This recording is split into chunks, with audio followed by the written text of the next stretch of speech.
નમસ્કાર ખેડૂત મિત્રો, ફરી એક વખત ખેડૂત સહાયક ચેનલમાં તમારું હાર્દિક સ્વાગત છે। વર્ષ 2026-27માં કપાસ પકવતા ખેડૂતો માટે ₹28,000 રૂપિયાની સહાય છે એ મળવાપાત્ર છે। તો મિત્રો જોઈએ આના માટે ઓફિશિયલ પરિપત્ર। તો ખેતીવાડી નિયામકશ્રીની કચેરી કૃષિ ભવન સેક્ટર 10 એ ગાંધીનગરનો આ પરિપત્ર છે। તારીખ 10/7/2026ના રોજ પ્રસિદ્ધ કરવામાં આવેલો છે।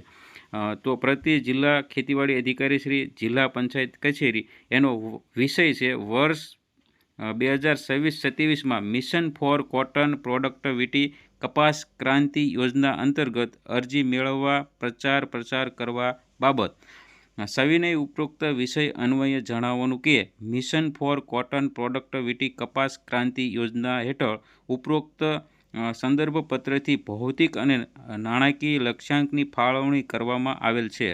સદર યોજના અંતર્ગત ખેડૂત 2.0 પોર્ટલ પર ખેડૂતોની ઓનલાઈન અરજી મળવાનું ચાલુ કરવામાં આવે છે।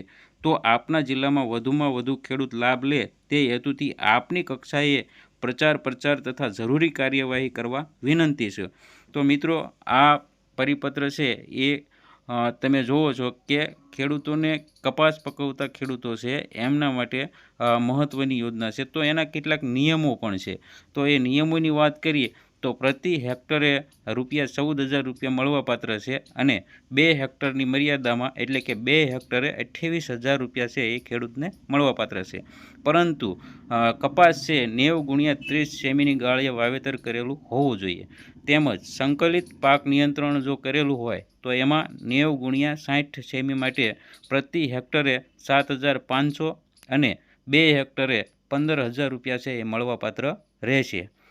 ત્યાર પછી ઉપરોક્ત જે માપ છે એ પ્રમાણે જો કપાસનું વાવેતર કરવામાં આવેલ હોય અથવા તો એ માપ પ્રમાણે વાવેતર કરવાના હોય તો તમને આ સહાય મળવાપાત્ર છે, જેના ફોર્મ ખેડૂત પોર્ટલ ઉપર ભરવાના શરૂ થઈ ગયા છે। તારીખ 10/7/2026થી તારીખ 24/7/2026 સુધી આ યોજનાના ફોર્મ છે એ ભરાવાના છે। તો મિત્રો વહેલામાં વહેલી તકે છે એ આ યોજનાનો લાભ મેળવવા માટે તમે ફોર્મ ભરી દેજો અને આવા જ અવનવા વિડીયો તમારે જોવા માટે અમારી ચેનલને લાઇક, શેર અને સબસ્ક્રાઈબ અને ફોલો કરવાનું ભૂલવાનું નથી। આભાર ખેડૂત મિત્રો।